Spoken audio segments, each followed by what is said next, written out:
राधा स्वामी जी, हम भगवान से काफ़ी चीज़ें मांगते हैं, जैसे कि धन दौलत संपत्ति, लेकिन काफ़ी बार भगवान हमारी पूर्ति नहीं करते।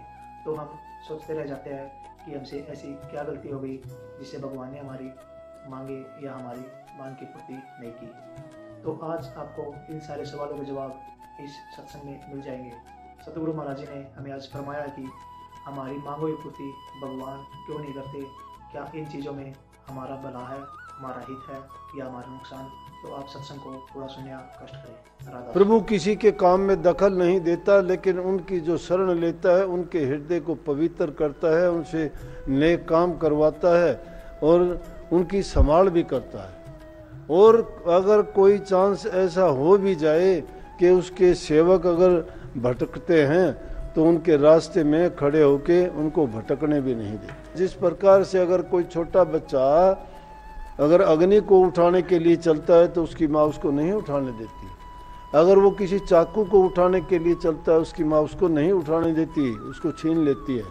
क्यों? उसको पता है कि इसको समझ नहीं है, ये चाकू से काट लेगा, अग्नि से जल जाएगा, इसको दिक्कत परेशानी होगी। इसीलिए जो सच्चे सेवक होते हैं, जो गुरुमुख होते हैं, प्रभु उनको भी जब कोई वो गलत चीज़ की चाह कर लेते हैं तो उन गलत चीज़ की चाह उनकी पूरी नहीं करते। किस प्रकार से कि एक बार की बात है कि नामदेव जी लत्ते फेंकते थे, कपड़ों को रंगते थे और रंग के उनको बाजार में बेचते थे। प्रभु भगत पक्के थे, उनका विश्वास अटल था, बड़े उनको कई एक बार नहीं अनेकों बार दर्शन दिए। और कहते हैं कि पत्थर की मूर्ति को भी नामदेव ने दूध तक पिला दिया था। क्यों पिला दिया? कि हठ के द्वारा प्रभु के सामने उन्होंने ऐसा हठ कर लिया कि या तो इस दूध को पी लो, नहीं तो मैं अपने प्राण त्याग दूंगा। और कहीं भी है कि नामदेव तन त्यागन लाग्या, पिया दूध पत्थर है, साधु हृदय के बीच हरी है। कि हृदय में ही रहता है वो शुद्ध हृदय, शुद्ध मन, पवित्र आत्मा जो है, प्रभु का वास वहीं पे होता है। तो वही नामदेव कपड़े बेचने के लिए अपने उनको रंगता था, बाजार में बेच के आता था, कोई दे देता वही ले लेता, अपने मोल भाव नहीं करता था।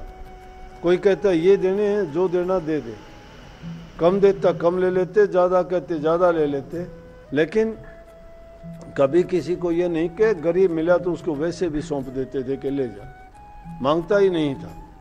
तो क्या हुआ कि लेकिन कपड़े लेके जाता था तो एक बार उसके मन में आई कि प्रभु ऐसा काम कर कि मेरे पर कृपा करो आप इतनी कि मैं आपका सेवक हूँ, मैं बड़ा दुख उठाता हूँ, कपड़े लेके जाता हूँ तो मेरी पीठ में दर्द होता है, मैं इतना वज़न नहीं उठा पाता, आप इतनी मेहर करो कि मुझे घोड़ी का वो करवा दो, ताकि मुझे घोड़ी मिल जाए तो उस पर मैं भी बैठ के चला जाऊँ, थकूँ नहींगा, मेरा सामान भी लाद के ले जाऊँ, मुझे दर्द भी नहीं होगा और मेरा काम भी अच्छी तरह चल जाएगा। इतनी कृपा तो करो। मैं ज़्यादा तो कुछ मांगता नहीं हूँ, और चीज़ों की मुझे चाह भी नहीं है, लेकिन ये तो मेरी ज़रूरत है, इस ज़रूरत को तो पूरा करो। जब ये बात नामदेव के मन में ये ख्यालात आया कि मुझे घोड़ी मिल जाए, प्रभु ने सोचा कि देखो कितना अच्छा भगत था, कितना इसमें तप था, कितना इसमें त्याग था, कैसा टाइम था इसका कि इसने एक वक्त में शरीर को त्यागने के लिए तैयार हो गया था।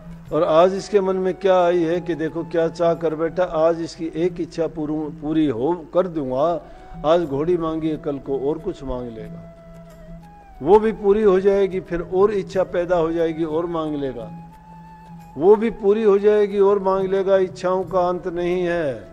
इच्छाएं तो इंसान के शरीर में इतनी पैदा होती हैं जितनी समुद्र में लहर भी नहीं है। समुद्र की लहरों का अंत तो समुद्र के किनारे पे आके खत्म हो जाता है, लेकिन इंसान के दिल में उठने वाली लहर कभी खत्म नहीं होती। प्रभु ने सोचा कि भगत तो गलत चाह ना कर बैठा और ये तो अपने रास्ते से भटक जाएगा, आज इसको घोड़ी दे दूंगा, प्रभु को क्या मुश्किल है। वो अगर कुछ भी चाहे भगत के लिए, एक सेकंड में कितनी बार भक्तों के लिए कहा, नानक साहब के सामने, कबीर साहब के सामने, पलटू साहब के सामने, रविदास के, ऐसे कितने अवसर आए। प्रभु साक्षात उनको प्रकट होकर कहने लगे अगर तुम चाहो तो मैं ये कर दूं, तुम्हारे लिए महल बना दूं, अच्छे मंदिर बना दूं, इतने इतने कष्ट क्यों भोगते हो। वो कहते हैं कि प्रभु जो आपकी भक्ति में हमें मिलता है वो मंदिर मस्जिदों में नहीं मिलेगा, वो महलों में सुख आराम सुविधा में नहीं मिलेगा। हमें तो आपकी भक्ति प्यारी है, हमें आपके दर्शन चाहिए और आपकी मेहर आशीर्वाद चाहिए, और हमें इन चीज़ों की आवश्यकता नहीं है।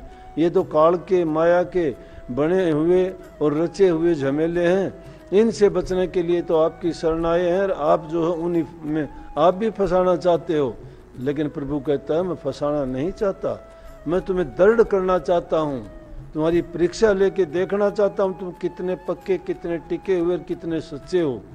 जो अगर टिके हुए सच्चे पक्के हो तो कभी फिसलते गिरते नहीं हैं, और जो माया के लोभी उस भौरे की तरह एक फूल से उठा दूसरे पे चला गया, दूसरे से उठा तीसरे पे चला गया, तो उसको रसों के भोगी जो हो जाते हैं उनका कोई ठिकाना नहीं रहता, वो गिरते ही गिरते हैं। इसलिए नामदेव जी के बारे में उन्होंने सोच लिया कि इनको मैं घोड़ी कभी नहीं दूंगा, और घोड़ी की अगर इच्छा पूरी नहीं करूंगा तो नाराज और दुखी भी होगा कि मैंने तो एक घोड़ी मांगी थी और प्रभु वो घोड़ी भी मेरे लिए आपने नहीं दी, आप मुझे मुक्ति क्या दोगे, मेरा भक्ति करने का फिर फायदा क्या हुआ।